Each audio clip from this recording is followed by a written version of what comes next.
flag of the punch. Sage panel begins probe into budget padding, meets Jibrin, that's on page 7. And doctors suspend strike as Lassa fever hits Nasarawa.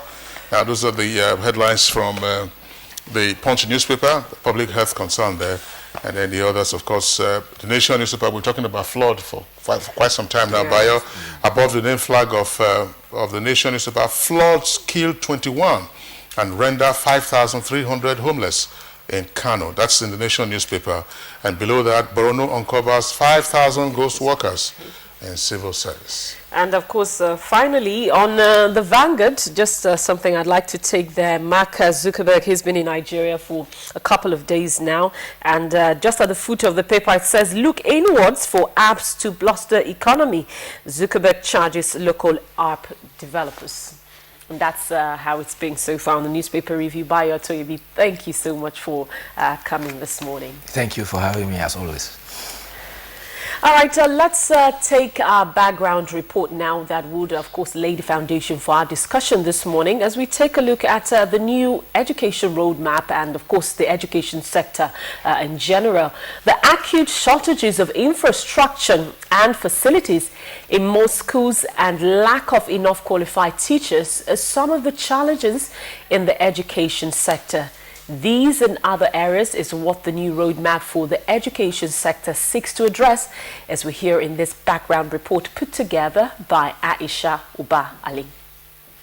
The importance and linkage of education to the development of any society is well known. Meanwhile, the declaration of the World Conference on Education for All, made in Italy in 1990, stated clearly in Article 1 that every person, child, youth and adult shall be able to benefit from educational opportunities designed to meet their basic needs.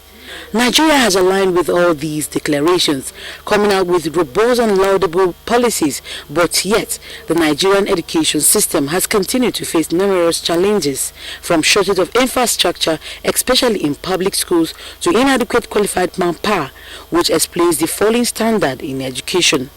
Other problems include out-of-school children, boy-to-girl school ratio, lack of interest of applicants in teaching profession, and capacity building for teachers. Another important issue observers noted is the quality assurance mechanism, which they say is weak and inadequate at the post-basic education level. The government then, between 2006 and 2015, came up with an education master plan to tackle the declining state of education. With the last education plan ending in 2015, the Minister of Education, Adamu, thinks it is imperative to come up with a roadmap that will reposition the education sector, having relevance to the national needs and aspirations as well as the international agreed goals. We are committed to strengthening all institutional structures, building on successful approaches and creating innovative strategies to ensure the achievement of the targets of the plan. The roadmap, tagged Ministerial Strategic Plan 2016-2019, this time has a 10-point agenda. The question is, will it really be addressing the impeding issues of the decayed education sector, such as out-of-school children, teachers' capacity building, adult literacy, strengthening basic and secondary school education? How does the ministry intend to go about the implementation of this plan? This is the thrust of our discussion on Good Morning Nigeria. All right, thank you very much there, Aisha, for that background report that sets the tone for our discussion this morning that is focused, of course, on the education sector. We are now being joined in the studios by Dr. Kutara Elisha. He is former Director, Inspectorate Services in the Federal Ministry of Education, and also former Provost, College of Education, Kotangora. Dr. Elisha, it's our pleasure to have you on Good Morning Nigeria. Thank you very much. Okay. And also with us here in the Abuja studios, we have Professor Ashom Musa May Samari. Professor May Samari is the Dean of the Faculty of Education at the University of Abuja. Prof, it's our pleasure to have you on Good Morning Nigeria. You're welcome. Okay. Rhoda? All right, let's begin this discussion first of all by laying a foundation, looking at our education sector as it is now in 2016. How would we describe it? Dr. Kutara Elisha, I'd like you to answer that question. Thank you very much. In summary, education is in shambles.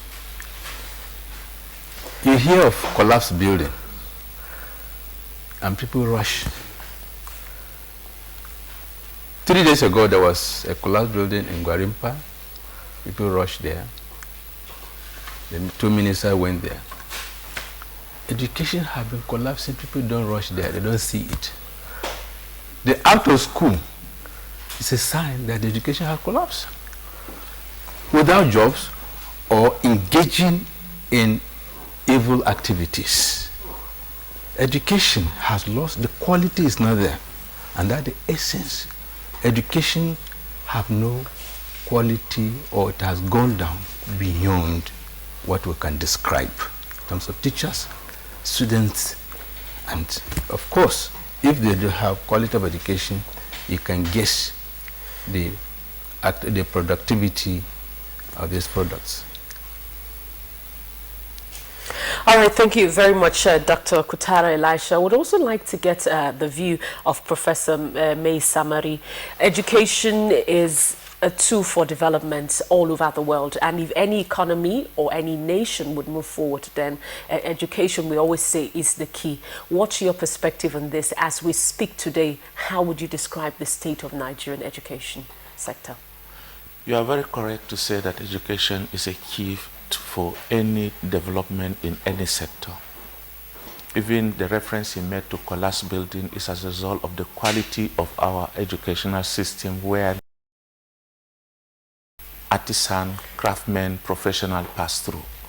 I'm sure it's a factor of either attitude, which also has to do with education that has to impact on, or a factor of competence, completely incompetence.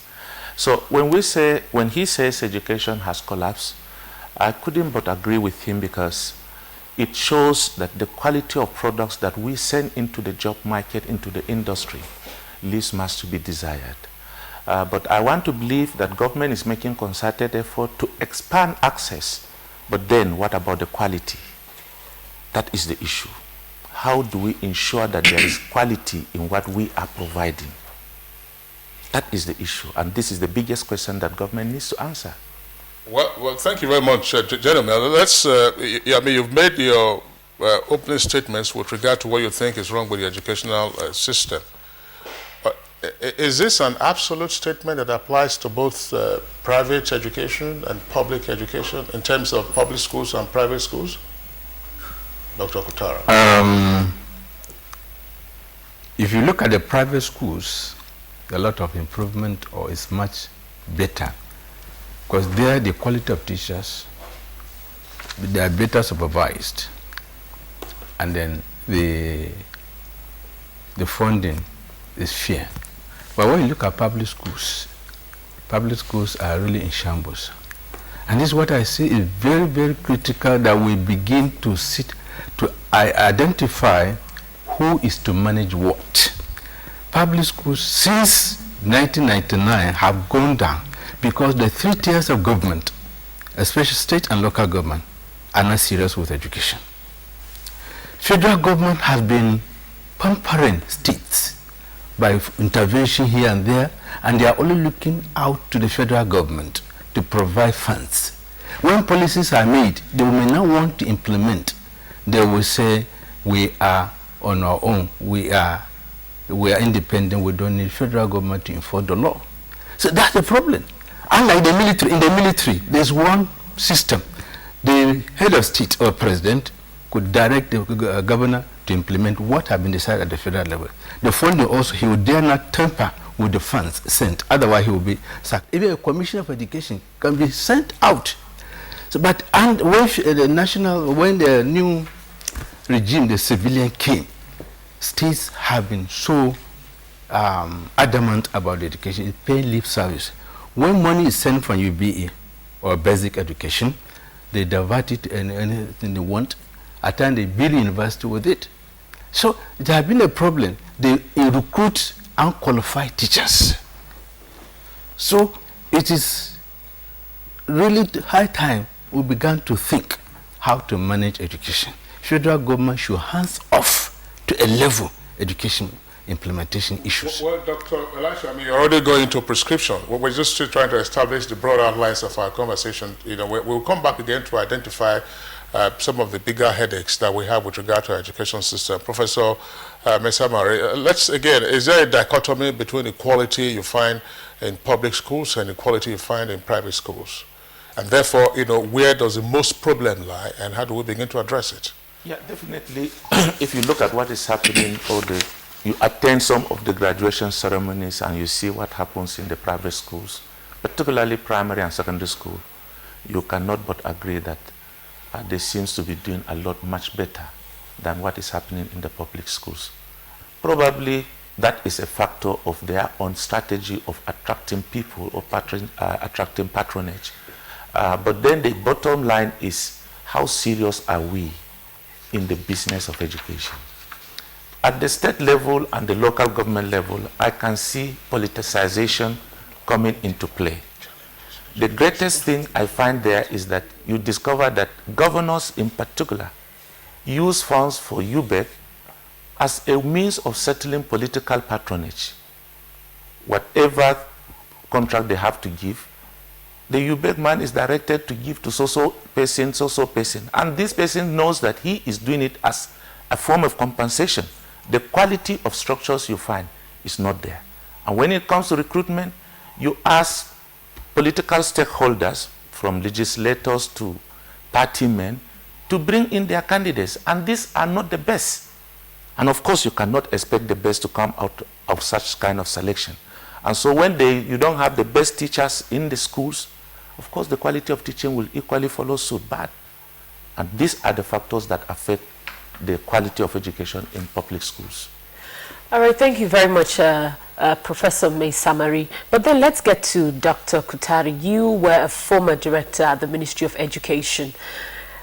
While you spoke earlier, one of the points you highlighted was access to education. Let's begin to now look at the issues. What are the issues with our education system? Very good.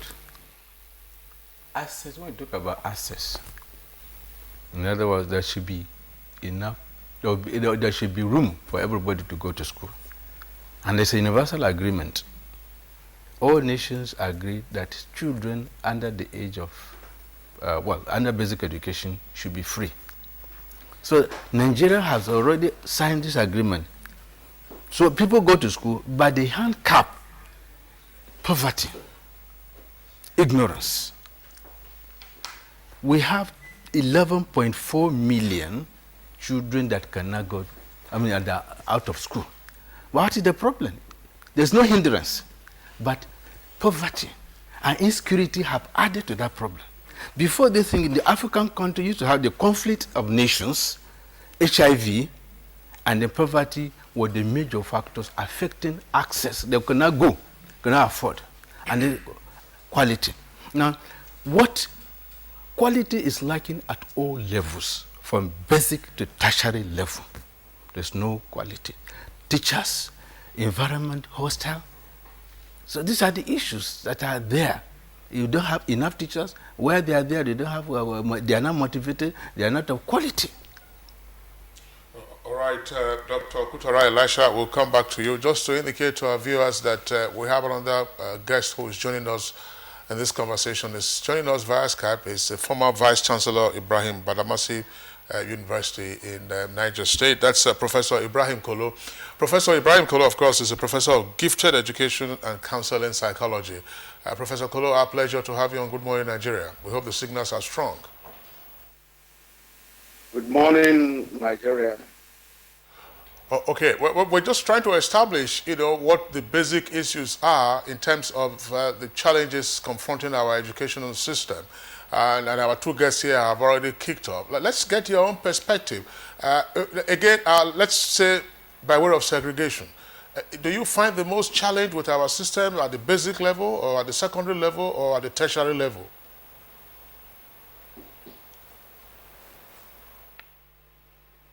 At all levels, Kingston, all levels of the education system, challenges of underfunding and ineffective mobilization of resources, depreciated quality and relevance to national development, inadequate and decayed infrastructure, constrained access and low carrying capacities at all levels, poor quality of teachers and their income.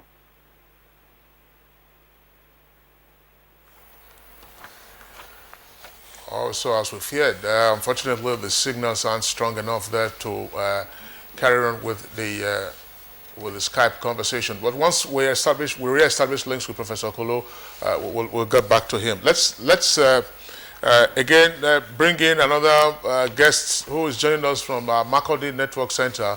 Professor Jerry Agada is a former Minister of State for Education. Professor Agada, it's our pleasure to have you again on Good Morning Nigeria. Good morning, Nigerians. Your voice is loud and clear, so our signals there are strong. Let's again ask the question, what in your opinion, or where in your opinion lies the most challenge with regard to our educational system? Basic, secondary, tertiary?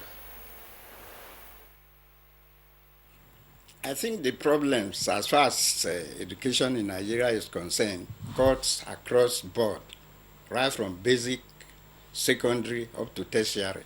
There is no level that you can say that there is no problem. The only thing is, what do we do to tackle these problems? I have listened to the guests from the studio there, and they seem to have, postulated everything as far as education in Nigeria is concerned.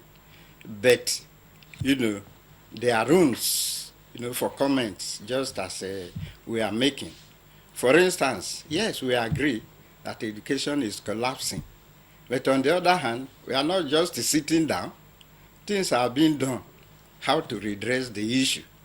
It is the impact of that redressing that we want to address. And I want to believe that even the launching of the new roadmap, or what they call a sector plan for 2016 to 2019, it is set to address those type of issues. But like somebody earlier mentioned, there has been lots of roadmaps, meaning that efforts have been geared towards what do we do to redress the issues. In other words, we all agreed that education is bad. We all agreed that it's collapsing. But then we should all agree too that there are things to be done about them instead of just sitting down and lamenting that things have collapsed. I think that is what we want to do. With regards to some arguments that I've just listened to in terms of both public schools and private schools, I want my colleagues in the private sector to note that they are not praising them. We are not saying that everything in the private sector is perfect and those things in the public schools are bad. If you look at the system itself, you discover that even qualified teachers are not available in most of these schools. The people you have teaching there are people who have other qualifications other than teaching. And of course, you cannot be a good teacher if you are not trained, if you are not grounded in the arts of teaching. And therefore, let us look at it closely. It's not a question of assembling a group of people and saying, well, maybe during graduations, children are doing very well, and therefore the impact is there. What we should look at is the quality, quality assurance as far as education is concerned, so that whether both public or private, let there be perfect monitoring to ensure that things that are supposed to be done are done. If not, as far as I know, things are generally bad at all levels of education in the country. All right, Professor Jerry Agada, thank you very much for that. We'll come back to you, but let's just deal with the question, because we are moving gradually now to discussing the new roadmap for the education sector. But again, we have identified that we've had a lot of roadmaps in the past. Professor Samari, are we having one roadmap too many? Well, if you look at the roadmap presently being proposed and the previous ones, the difference might not be very much there. Maybe changing names. That's my take. Because the problems are the same, and if the problems are the same, genuine solutions to it will equally be the same. It's just the attitude that we only need to change. And that's why I feel the commitment and the ability of the managers of education to be able to pull themselves out of the politics of it and do what is needful. For example, we know, like Dr. Agada just mentioned, one of the major hindrances of quality in public school is our inability to enforce standards. And why we are not able to enforce standards is because of the lack of quality assurance mechanism. I once said this, and I want to restate it again, that if you go to Ministry of Education, whether federal or state, the worst sector there is the inspectorate. In fact, people are sent to that sector as a means of punishment. And so the person that is there does not see himself doing something useful. Everybody wants to be where they believe is, lucrative, and it is made ineffective because people have not given it attention. To me, that should be the most vibrant, the most active sector, because that is where the quality of education lies. An inspector does not have a means of transportation to the school he is going to inspect. I mean, how does he inspect? He can't go there. So that place must be made more viable, more vibrant, and be strengthened. If we do that, yes, we have the qualified teachers, but what about their attitude? What about their monitoring? We need to get people to do that. And that is what the private schools are thriving on. They put their eye on every teacher every minute. In fact, they make them work harder than they should work. And that's why they get the result they are getting. So we need to actually look at our quality assurance mechanism at both federal, state, and local government levels. In fact, I think the inspectorate is almost dead at the local government level. That's the truth. All right, thank you very much, Professor May Samari. But then let's get to Mina, where we have re-established that connection, and we hope that this time it's stronger.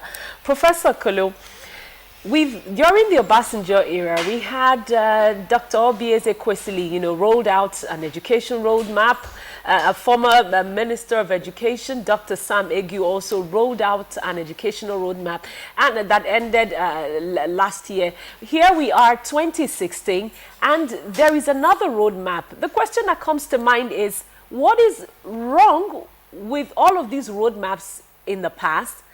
As for implementation, have we ever been able to implement anyone? And what is wrong with the previous ones that we always have to tinker, with them and then come up with a new one again? Thank you very much out there. First, I must say that I have not seen this new roadmap that we are discussing. So I don't really know what it contains. But what has been the key problems in terms of policy formulation over these years has been that each new minister that comes to the ministry wants to start things afresh rather than build on what is on ground. Like you said quite rightly, Dr. Obieze Kwesili started with the education reforms roadmap. Not long after she left the ministry, it was abandoned. And owing to issues of collective amnesia in the ministry itself, what happened? It took years when Dr. Sam Egu came before he started the issue of the roadmap, which was supposed to be a collaboration with the World Bank and selected number of development partners as the states. The roadmap by Sam Egu was supposed also to have been domesticated at the state and local government levels. Till date, apart probably from Lagos State and some other state, I don't know of any other state in Nigeria that really tried to implement the roadmap. In Niger State, there was an attempt, a policy was put in place, but then it wasn't followed up. That one misconception very quickly by one of the discussants. Quality assurance is not the same thing as inspection and supervision in schools. Beyond that, quality assurance is more about comparing notes. It's more about peer peer review mechanism between schools, between systems and subsystems, and learning best practices from one another with a view to ensuring standards that we so desire. But it is time in the education sector to build all the challenges that we have. It is not time in the education sector for us to really think out of the box. Time we have been thinking within the box.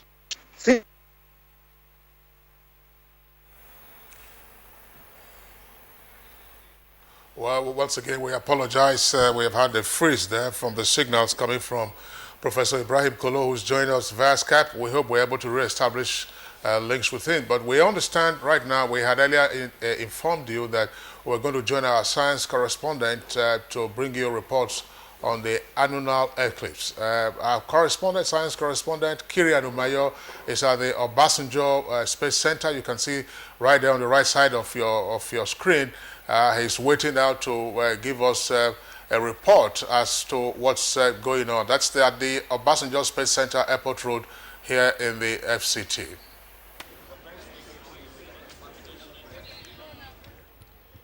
Hello, thank you, and good morning. We are here at the National Agency for Space Research and Development at the Obasanjo Space Center here at the Airport Road in Abuja. We are here to observe the annular eclipse, we were told. But I understand that many of us are learning about annular eclipse for the first time because we are used to solar and lunar eclipses. This September 1st, 2016 eclipse is known as annular eclipse, and experts will be here to explain what that means. Now, if you look around me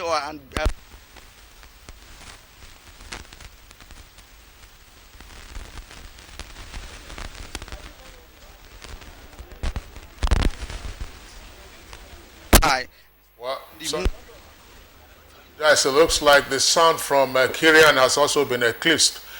Once that is re-established, we should be able to get back to him. If our engineers have confirmed that the links are okay, we'll quickly go back to Kirian so that the eclipse is over. All right, we understand we've lost him, but we'll try to re-establish the links again so that he can give us a better perspective and a better background. Let's, before we come back to our guests in the Abuja studios, let's return to our Makode Network Center where Professor Jerry Agada is. Professor Jerry Agada, a key point has just been raised.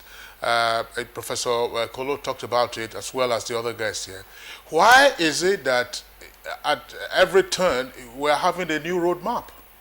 I mean, it appears you were a Minister of State for Education. Why is it the case that, we appear to have a new roadmap? In the last dispensation, there was also a strategic roadmap, 4-year strategic roadmap.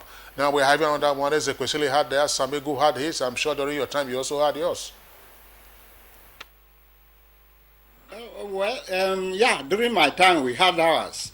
It was immediately after OBS that we came. We had our own. Then shortly after our own, Ebu came, and then they launched another one.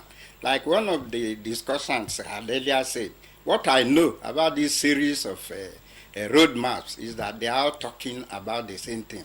It's a question of saying, well, I have become a minister, so let this one be done at my own time, so that when I go, people will refer to it as something that has happened during my period. If not, we are talking about the same, problem. It is the method of getting the results of what we are aiming at that brings about, the various types of road maps that we are talking about. Because like the one we did during my time, I remember I was the chairman of the roadmap program at the ministry. We did our best. Shortly after that, before you talk of implementing whatever we have targeted to achieve, we were reshuffled out. Another administration came. And the thinking would have been, well, bring the paper so that maybe we dust them and continue from there. But no, it was completely set aside and the new roadmap developed. But if you go through them, they are one and the same thing, all aiming at the same thing. Like I said, it's a question of saying this one has been done at my own time. But then, with regards to the new roadmap that we are talking about now, I want to go to that one immediately because my own feeling is that there is no new thing in this roadmap. But let us have specific targets, ways of getting the things that we have articulated in the roadmap.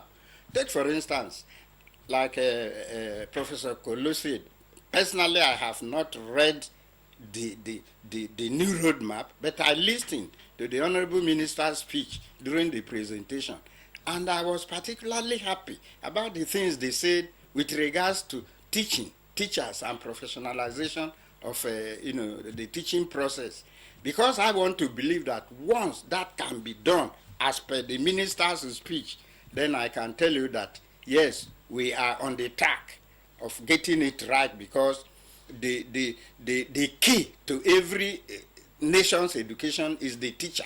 Once you get it correctly from the teacher perspective, then you can say, well, you can look at it properly. But then the minister has said it beautifully. We are waiting. But my own advice is that by the time the draft or the copy is completely out, let there be specific things. For instance, if you say, let the teaching be professionalized, take steps to make sure that it is professionalized. You don't just professionalize by talking about it. It is by action. What are the qualities of teachers that we are talking about? The remuneration for the teacher. The status symbol that is attached to the teacher in the society. Once these things are done, people would like to come to teaching. And you are talking of professionalizing it. I do know as a teacher that we've been talking about professionalization.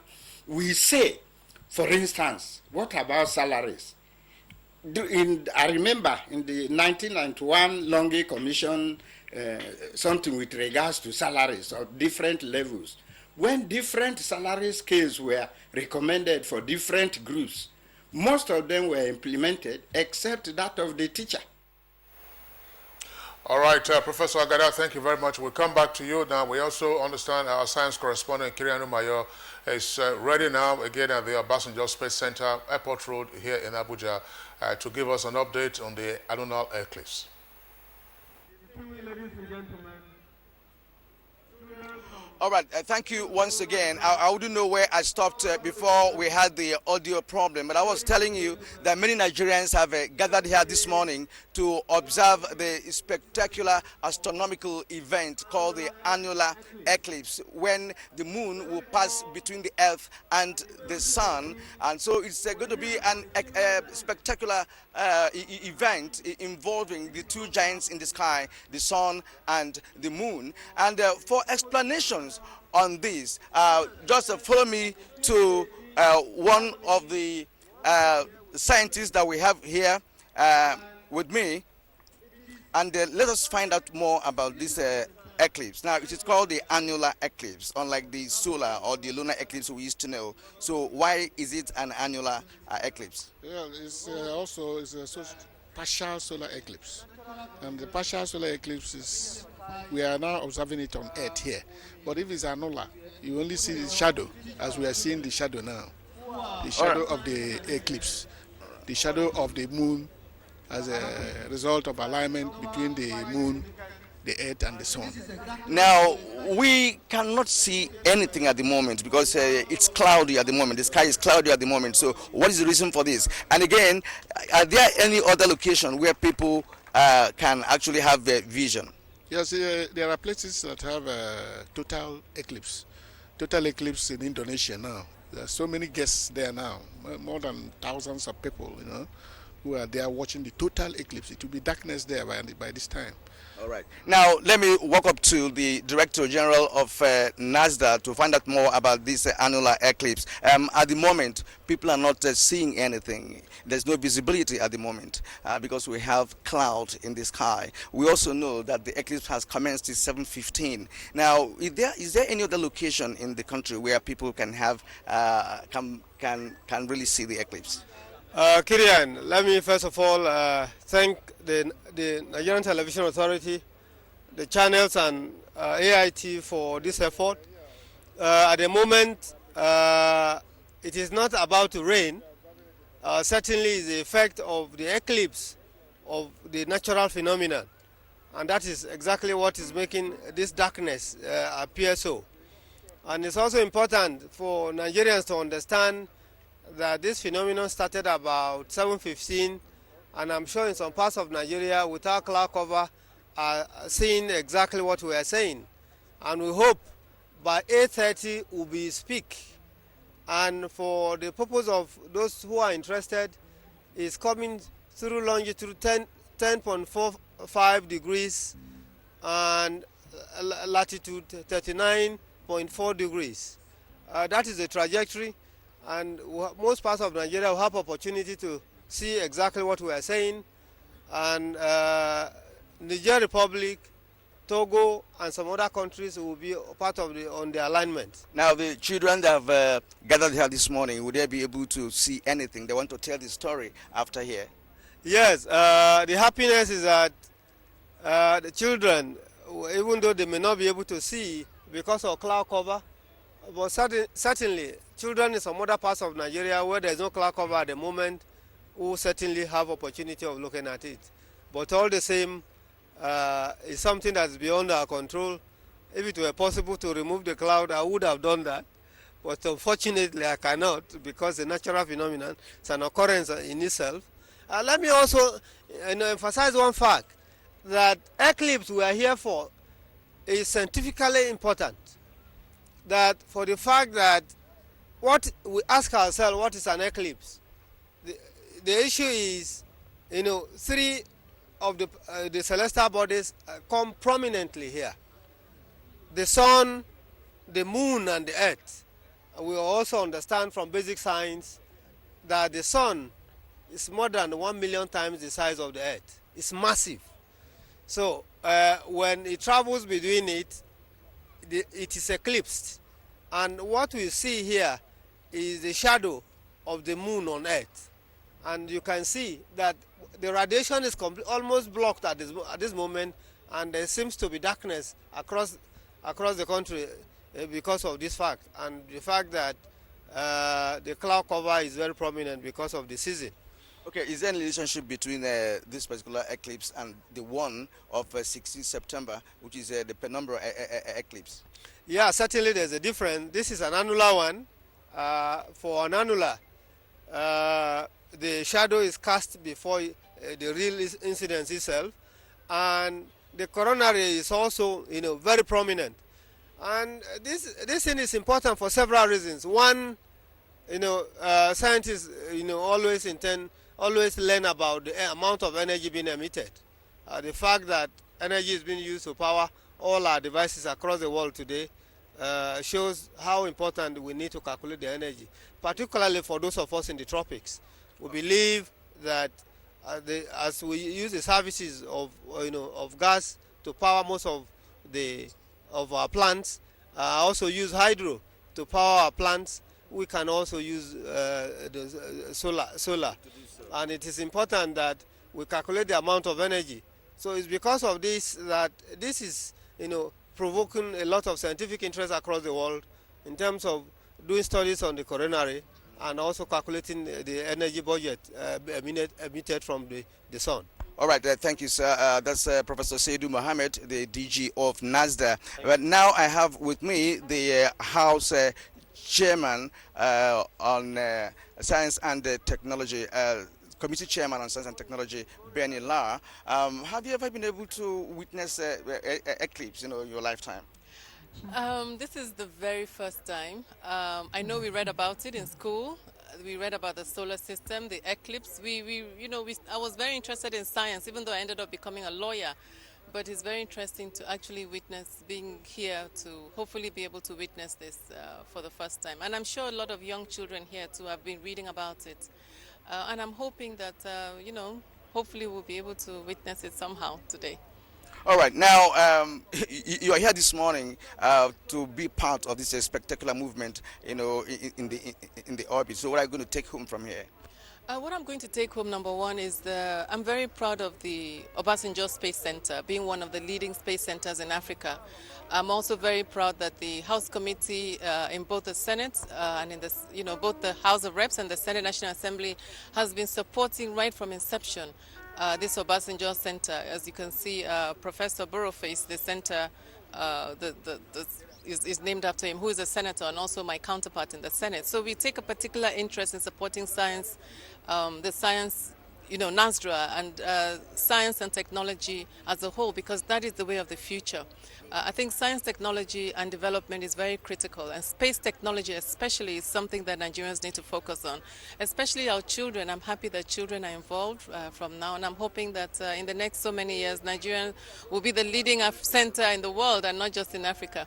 All right, thank you very much. All right, I'll take you right back to the studio. We are still waiting for the zenith period when we're supposed to see the full eclipse. That's the called maximum point, and that's in the next couple of minutes. Right now, I'll take you back to the studio. Okay, thank you very much there, science correspondent Kiri Anumayo. Thank you again for the interviews, and we do hope that the guests who are there at the Obasanjo Space Center have enough goggles to be able to view it when the cloud lifts. All right, now we still have with us our guests in the studios discussing the new draft education roadmap 2016 to 2019 at our Makurdi Network Center. Professor Jerry Agada is still with us. Professor Ibrahim Kolo, former VC, Ibrahim Babangida University, joining us via Skype from Niger State. We understand the signals are strong once again, and so... All right, Professor Kolo, he's in Mina. But then, you seem to be of the view that it is not the presence or the absence of a blueprint or roadmap, but of a system that is not properly, managed. Certainly, yes. Certainly. Effective management of the system. We need policies that will enable us to get, like Dr. Jerry Agada said, the deliverables. If you look at the EGU roadmap, it stated out strategies and the deliverables and timelines. We need to go back to those basics. And we also need policies that will enable us now attend more in a focused way to the 5 challenges that I have listed. Take, for example, underfunding. We need to rethink, is it really still viable to have the federal government fund tertiary, secondary, and basic education at the same time? Take, for example, the UBA. Much of the money that the federal government intends to assist the states with in terms of counterpart funding still lies there in their accounts. Yet the primary schools are depreciating. If you take the issue of quality and relevance, many graduates in Nigerian universities today are passing out, and employers are categorizing them into unemployable and otherwise. Now again, what we need to put in place is to bring employers and the industry on board with curricular reviews with a view to ensuring that we have the appropriate quality that we have. And then we put in place an appropriate quality assurance mechanism. The Federal Ministry of Education has a quality assurance policy below the tertiary level. It is important to bring in quality assurance level at the tertiary level. What we have in NUC is a department in charge of quality assurance. But that department should be the one that should drive quality assurance in the tertiary education systems, not the other way around, because accreditation is completely a different thing from quality assurance. Like I said earlier on, in terms of quality assurance, it is all more about comparing notes, peer review mechanisms, learning best practices from one another, and setting standards for ourselves. Unlike accreditation, in which you have a situation where people go, experts go, and they tell the systems, the tertiary education systems, this is wrong, this is not properly done, that is not properly done. That's not what quality assurance is all about. We need to do a rethink. If you look at funding, we have for long talked about the issue of the education bank. It's lying there in the drawing boards.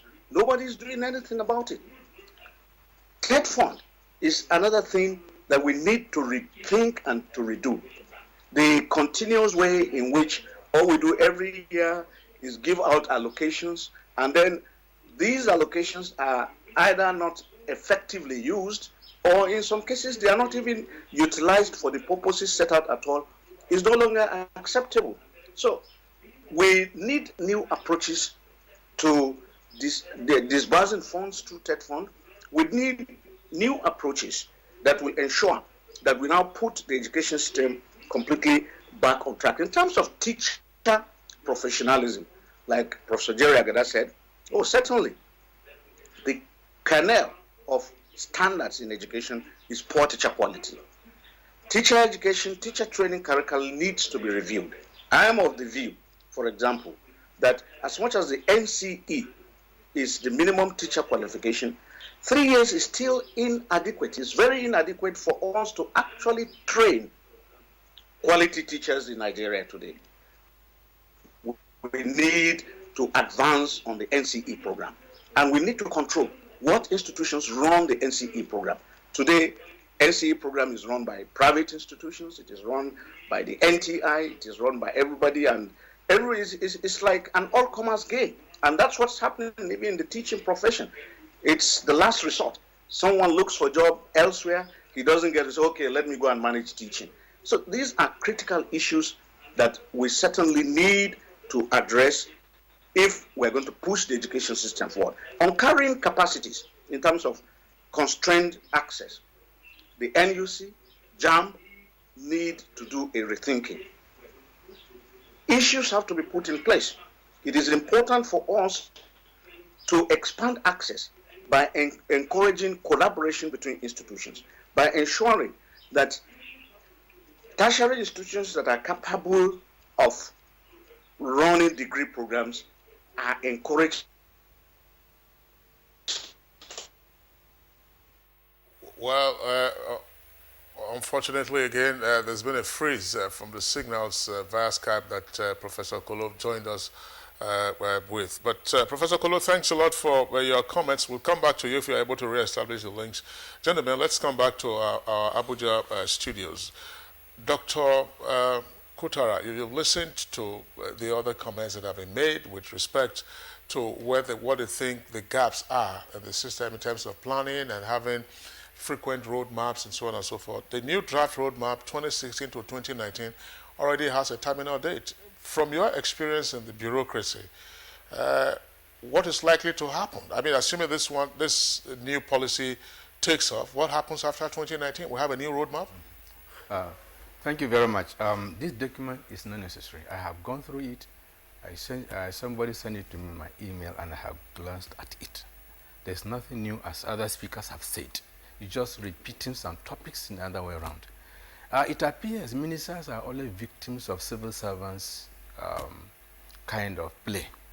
They come, instead of telling them that we have this thing in the cupboard, we should just pick those ones that need to be emphasized. It's only Professor Banya's report, his committee was set up by Jonathan to review 634 system. He told the president that there's nothing wrong with 634 system. We only need to implement it. The problem is implementation.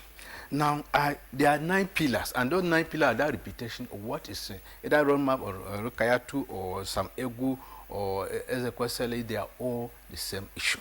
But what, at the end of the day, the government will go with not achieve anything, more so with this financial situation.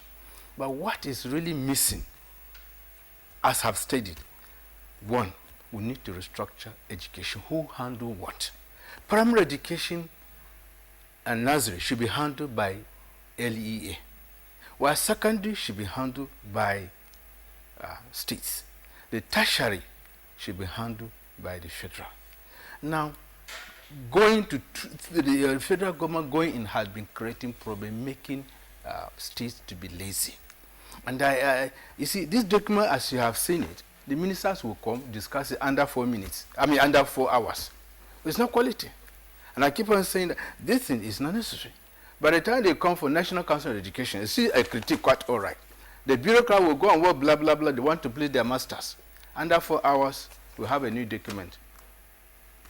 This is not necessary. But what needs is restructuring of education. Who handles what? Number 2, teacher, in terms of his welfare, his salary should be the highest.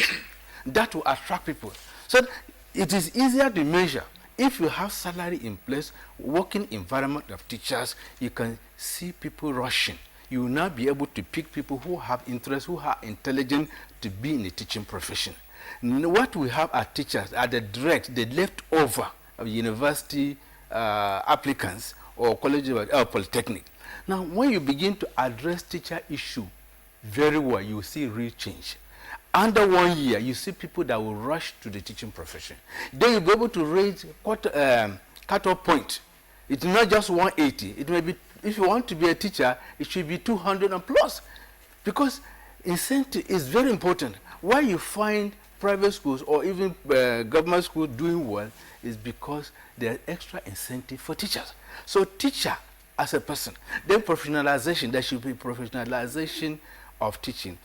TRC, as we know, it should not be teaching registration. It should be teaching registration, teaching council. In other words, to regulate, not just to register members, but to regulate their conduct. And then, when you call the capacity building, should not be capacity building when you have 5 days. And you know, as a civil servant, people, a lot of our play will go in there. 1 day, really, the rest money. Training, all these things. I don't believe in it. But mentoring of teachers, that's what we're recommending. Teachers should be addressed. Teaching as a profession should be handled. And then those who come in to stay. But when you have it, now, it's not really addressing the issue. Right. So, until we begin to address teachers, their salary, the profession, we're not going to have it. All right. Dr. Elisha, thank you very much. There are 3 key points that you've touched on again. Responsibility for education at what level. You've also talked about, you know, the quality of our teachers. And then, of course, the last point is the one that you just emphasized. But let's get to Professor Mensamari. Professor Mensamari, amongst the other issues, one point that the other guests have also talked about has been the curriculum. Now, is it the case that, excuse me, please, we tend to have also some haphazard approach? The syllabus keeps changing. You know, sometimes, of course, I understand history is being brought back now as a subject. It was fused along with civics and social studies. What exactly do we need to do to streamline our curriculum so that with the kind of yin and yang we've been getting over the years is minimized or altogether eliminated?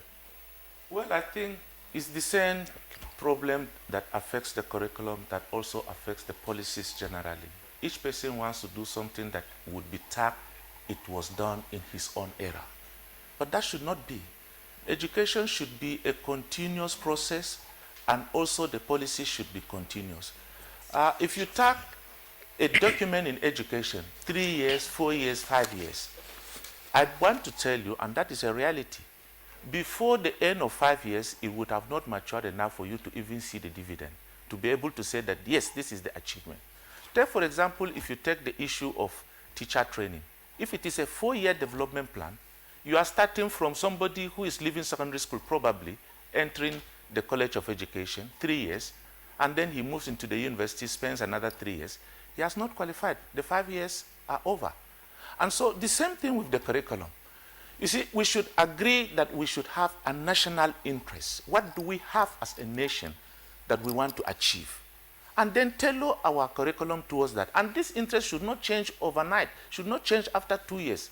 If we are able to remove this syndrome of, let me do something that will be accredited in my name, self-seeking, then we'll be able to get it right.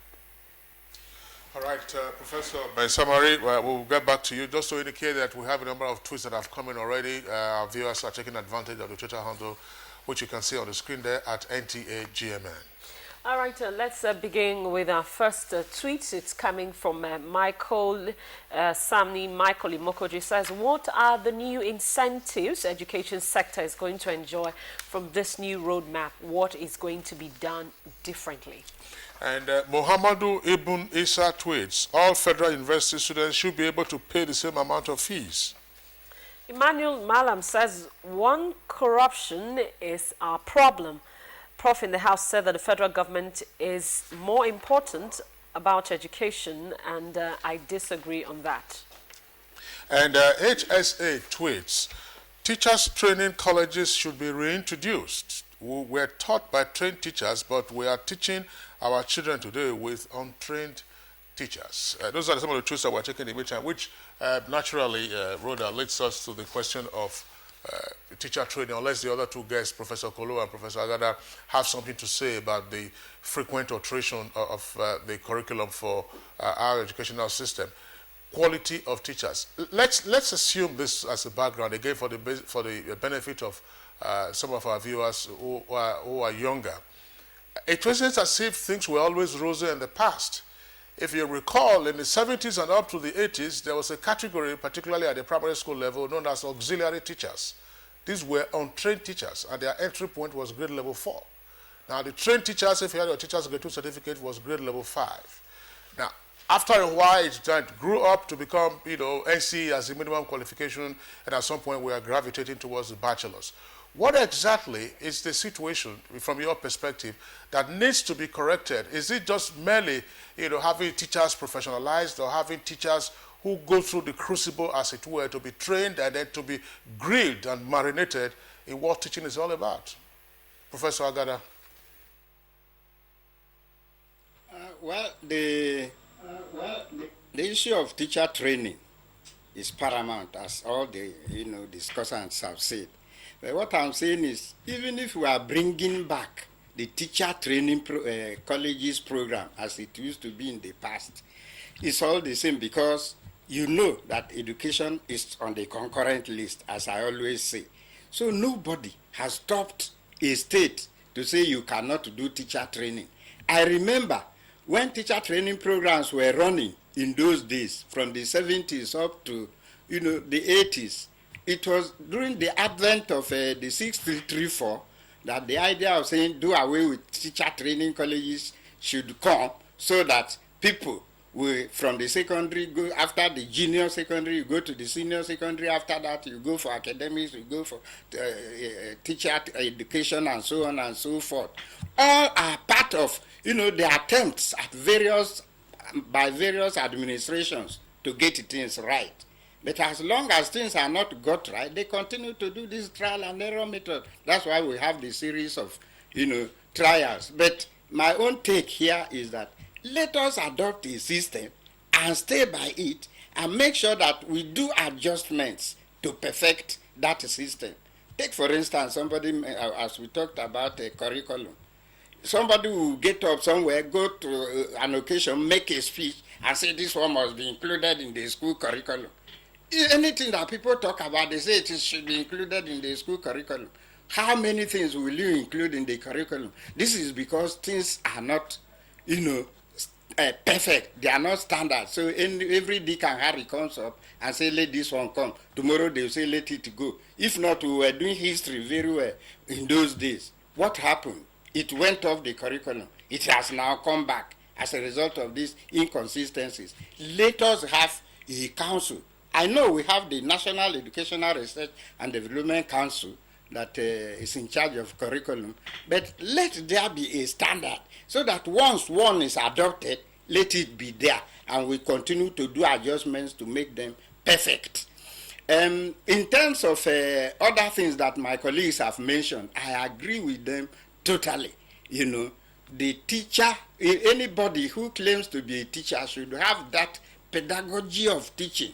I listened to the minister's speech when he said that the teacher is supposed to be grounded in philosophy of education. I agree with him quite all right. But I also want to add that both philosophy, sociology of education, psychology of education, everything the teacher should have, so that he will become a complete teacher. That is my take as far as that is concerned. As for the other areas, maybe we are going to go into it, but in case it doesn't get to me again, I want to say that we have already established that at the school level, you have over 11 million out of school. At the other levels, you have about 20-something. Altogether, about 25% out of school. Million out of school. It's not good enough.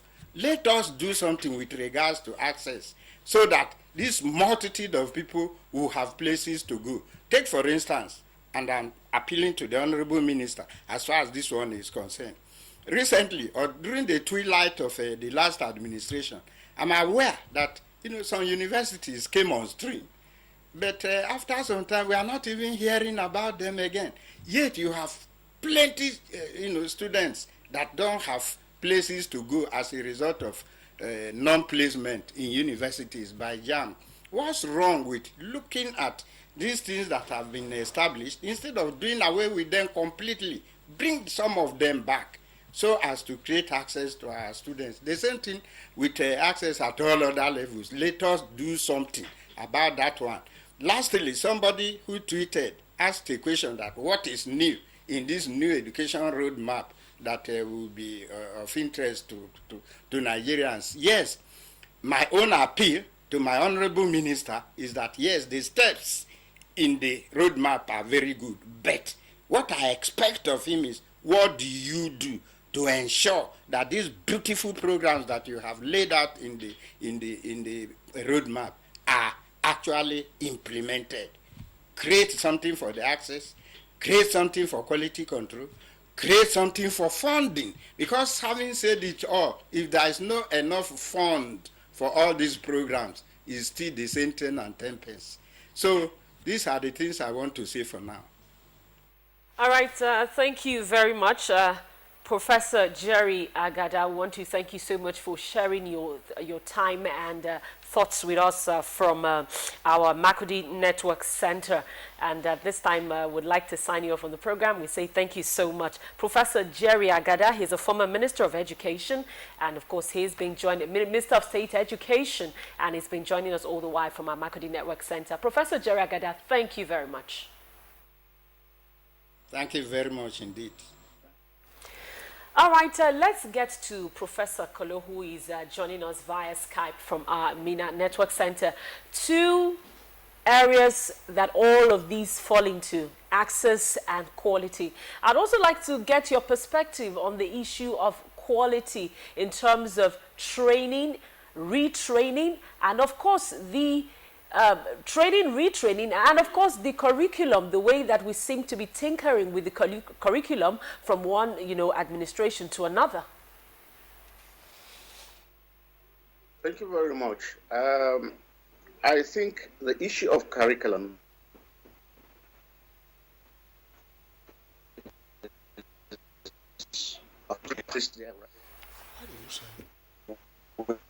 need to development priorities. And the strength of which started this process. Whether we will continue with it is another kettle of fish. However, any RDC was not able in any way to reach the tertiary level. It reinvented curriculum for basic. It also reinvented curriculum for secondary, but it has not reached the tertiary. Now, in terms of quality, particularly as it affects teachers, I think we must emphasize one thing. There is a disconnect. Teacher education is in 3 levels: pre-service, in-service, and continuous capacity development.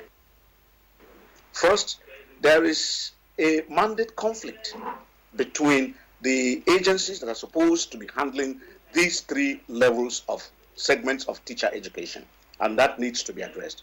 Secondly, there is also a disconnect between what makes a teacher: knowledge mastery, pedagogy, and professionalism, professional mien as far as career development. There's a disconnect between these 4 components as it is today, and that continuously affects teachers. Let me say that it is not the issue of bringing back teachers' colleges. That nostalgia is there. But certainly, as it is today, NCE is the only recognizable qualification for entry into teaching. That's what we need to strengthen. And that's why I made the point earlier that we need to reinvent the NCE curriculum. 3 years is not enough. We need an advanced diploma in teacher education. That's what we should replace the NCE with. But more importantly, it is very, very necessary for us now to really begin the restructuring of teacher education, both at pre-service, in-service, and at the capacity development levels, so that teachers will continuously be trained, relevant, and know what is expected of them. In Niger State, we have just begun a process of establishing an institute that will take care of teacher career reorientation, teacher capacity development, with a view to ensuring that anyone who gets into teaching will just not be anybody. You have to have certain skills, you have to have certain capacities to be able to get engaged. And these, we think, will lead to a situation where we can control entry into the teaching profession.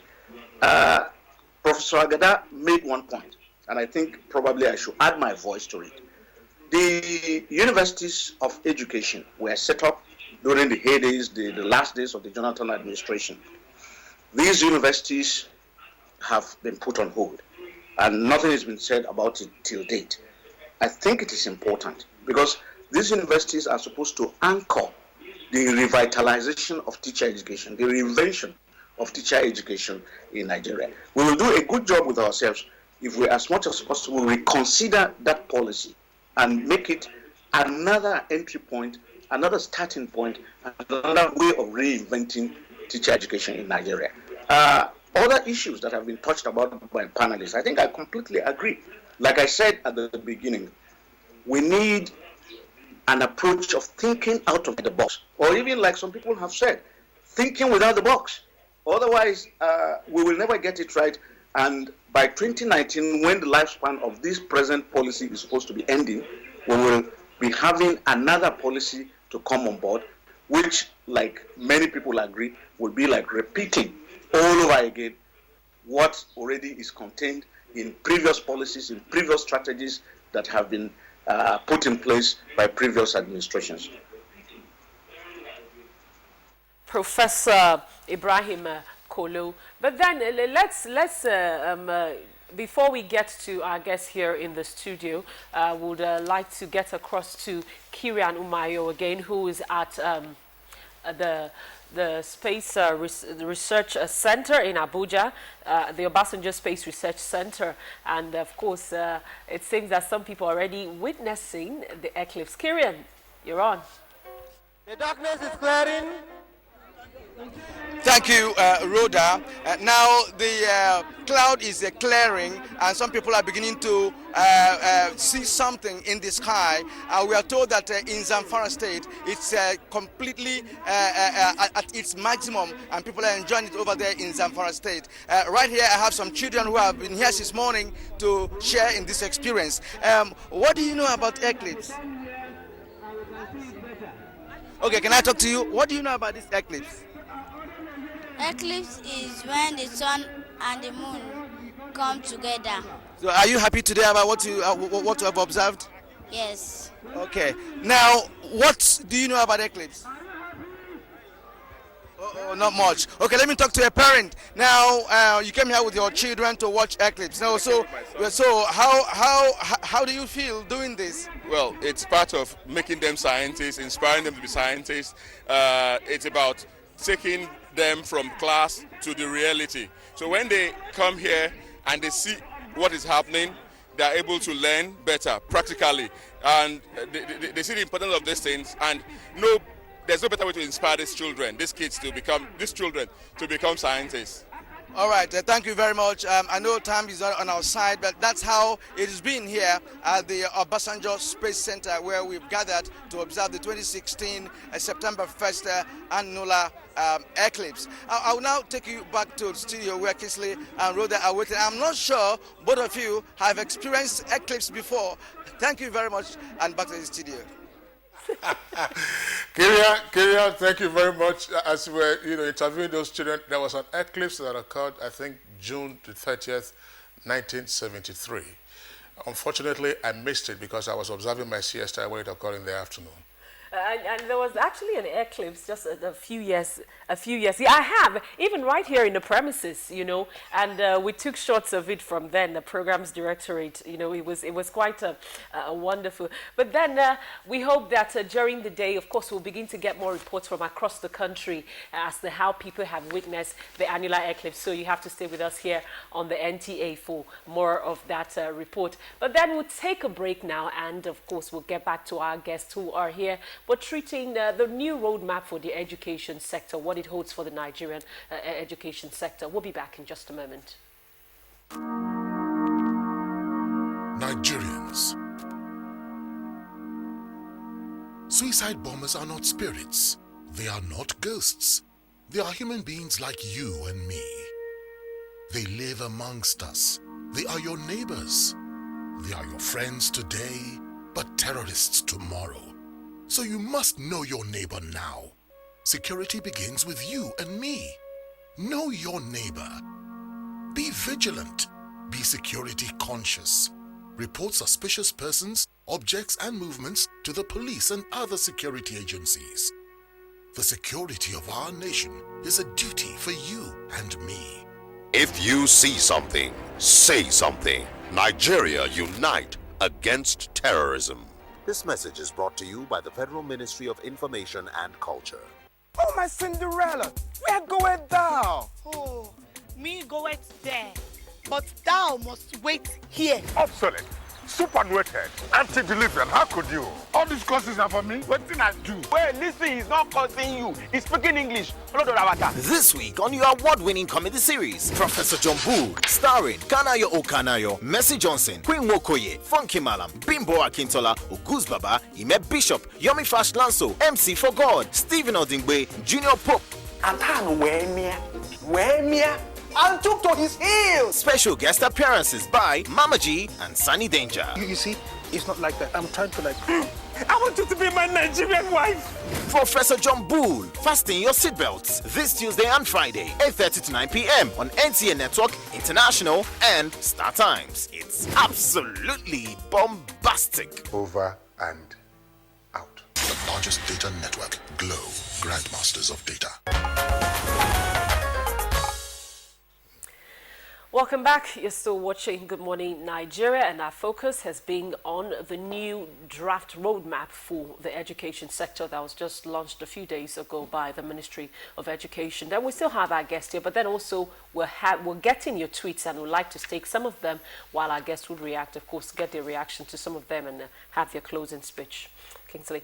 Well, that's Ibrahim Tudu tweets. He has 2 tweets here. He said, there's nothing wrong with initiating a roadmap. Government will be accused of not having one. The issue is non-implementation. And of course, another one from Ibrahim Tudu. He says, roadmaps and the way leads to nowhere. What are the problems? And Abdul Hakim from Guzo, that's in Zamfara State, where we understand that the eclipse is total. Uneven opportunities for the best brains will continue to rob us of quality. Well, some teachers do not attend colleges of education or a degree in education, but they are better certified teachers. And Olusegun Dosumo tweets, 6334 is long dead and forgotten. Oh, Awolowo weeps in the grave. And the authorities should be concerned with who manages the private universities. Some people currently manage private universities who shouldn't. And Andrew Oboro tweets, the bane of the education sector is the quality of teachers. We need a finishing school like the law school to polish them. Now, those are some of the tweets that we're taking. Just to get the closing thoughts of our guest, Dr. Kutarai Elisha. You've listened to the comments of the other guests and so on and so forth. Let's get your closing thoughts on some of the issues that are pertinent with regard to moving education forward in the country. Thank you very much. I want our education sector to ally with other departments. For example, yesterday they launched a program on sustainable Millennium Development Goals, and they mentioned quality of education as number 1. Now, education is thinking of roadmap where Millennium Goal launched by the Minister of Information. So there's disconnect there. You need to actually ally themselves with relevant ministries and should develop over a long period. The education policy should not last with the administration. It should be continued. That's why there should be legislation when serious policies are in place. And I want to emphasize that education should have a real structure put in place by the National Assembly. Primary should go to local government, secondary should go to state, and federal should have a university, so as private should also run universities. Quality of teachers is important. quality assurance at below the tertiary, that is secondary. Our children should be able to read and write after basic education. That's the essence of it. The compulsory. Tertiary education is not necessary. That's why the rush for higher education to people is not the best. In fact, tertiary education should be as a result of manpower development. State, you say we will develop this in view of our need. That's it. Thank you. All right, Dr. Kutara Elisha, former Director of Inspectorate Services in the Federal Ministry of Education, I would like to thank you for being with us on the program this morning. Thank you very much. Okay, and then Professor my summary, just to get your closing thoughts, but I would like you to take this along with it very briefly. We talk about access, expanding access, but reducing the number of out-of-school children. How do we balance that need along with also the equally important issue of quality? I'm asking this question against the background of what we have experienced in this country in the past. When we had free education sometime in the 70s, all kinds of persons, were admitted into schools who were not qualified even to have passed the entrance examinations. And some states today have a policy that, no child should be left behind in the class, even if that child is not qualified to be in the next class. So how do we balance this need for access along with quality? Yes, I think I would take us back to a policy where we we promulgated that there would be... All right, sorry to cut you there. We seem to have, be witnessing the eclipse here in Abuja. That's a shot of it on our screen. Absolutely, Rhoda. You can see it on the right-hand side. Correspondent Kirianu Mayo and his crew, of course, they have brought this visual to us from the Obasanjo Space Center. So that's the annular eclipse over the Federal Capital Territory in Abuja. You can see it's Rabbi, just some minutes, about 12 minutes or so now before 9 in the morning. And of course, again, it's getting cloudy, but certainly the phenomenon has been experienced here in the Federal Capital Territory. Lots of people seem to be at the Space Center there watching. You can see them trying to get shots, of the eclipse. I'm sure the children will be excited now. Prior to this time, you could see on their faces they felt really disappointed. Kingsley. Absolutely. When the clouds had not lifted, you could see that they were all wondering, look, why did I have to come here this morning? But now there's that sense of fulfillment. We hope and believe that this has been worth their while. All right, that's the annular eclipse over the Federal Capital Territory. In the course of it, of course, there will be reports from other parts of the country and elsewhere in the world as to how it was witnessed. Let's, Professor Mesamari, very quickly again to the question I asked you briefly. Yeah, quickly, I want to say one of the problems we had with mismatch between access, quantitative access and the qualitative access was when we introduced the policy of non-repeating at primary and secondary school. Students kept moving whether they understood what they were taught or not until they went to the final year. And then at the end, what do you have? Failures. And this, of course, when you have a failure at the primary or secondary school level, it means they can't go beyond that level because the university or polytechnics or federal, or colleges of education would have their requirements, 5 credits, including English and maths. So you have a backlog of people that cannot move beyond secondary school. Even though I know the policy also emphasized the need of, before you reach that level, you would have acquired skills. But what were the facilities put in place for the acquisition of such skills? The vocational and technical education, skills that we envisage? Not at all. So, of course, we remain where we were. Yes, a lot of people were admitted or were, sent to school, but at the end of the day, they had nothing to show for it. All right, thank you very much, Professor May Samari. He is the Dean of the Faculty of Education, the University of Abuja. Thank you very much. Thank you. All right, very quickly, Professor Kolo, very, very briefly, we're out of time here. We seem to agree that it's all the same.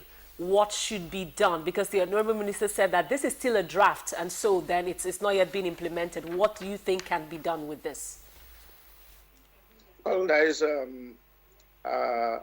this very serious issue of funding. And I agree with panelists that have said we need to now take education at the different levels for different levels of governmental responsibility. Federal government, tertiary education, state secondary education.